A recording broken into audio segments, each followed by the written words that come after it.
I request you to please start my timer on the countdown of 3. Warm greetings, ladies and gentlemen, and the dignified adjudicators present up here. This is Mati from Department of Economics, Maharshi Dayananda University, Rohtak. I feel extremely delighted to be able to articulate my words on this extremely important topic. 3, 2, 1. Ladies and gentlemen, when we talk about independence, several names start popping into our minds, such as Mahatma Gandhi, Jawaharlal Nehru, Sarojini Naidu, Subhash Chandra Bose, Chandrasekhar Azad, Bhagat Singh, and so on.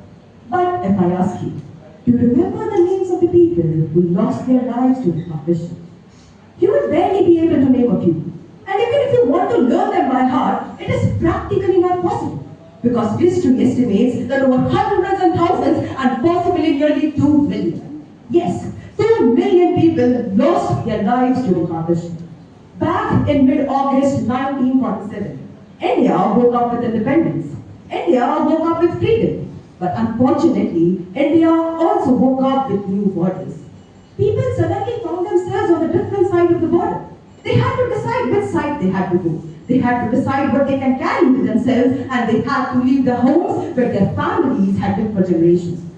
Independence freed us from the shackles of British rule. It gave us the sovereignty to determine our destiny, but unfortunately, it gave us a lifelong tragedy and a lifelong scar which displaced 14 to 15 million people, remarking the largest displacement in human history. And here, the question becomes even more important. That why did a simple partition lead into such a massive violence? And the answer is hatred sharpened along religious lines. It was communal violence spread across regions, refugees were threatened, trains were set on fire, houses were destroyed, and families were torn apart. And guess what fueled this violence? It was rumors. Rumors that traveled faster than truth. Rumors that turned fear into anger, and rumors that turned a neighbor into an enemy. Today, when we remember about partition, we have two simple choices. Either to inherit that hatred or to learn from the sufferings. And here the choice is very, very important.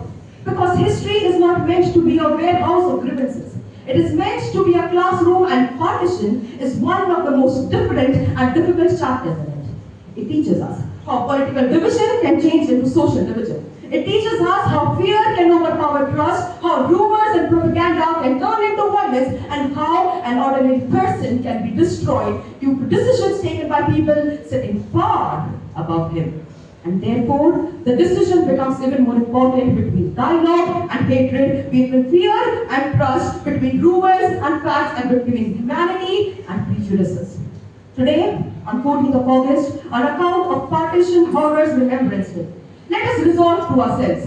Let us pledge to ourselves that we will remember the past, but not live with it. We will remember the partition, but not the hatred. We will create a future where humanity will cut across borders, and let us remember the ancient wisdom of ahimsa paramo dharma. That is non-humanity. Non-violence is the highest duty, and Vasudhaiva Kutumbakam, that is world is one family. Let us collectively remember all those overwhelming stories and learn the chapter of peace and of humanity.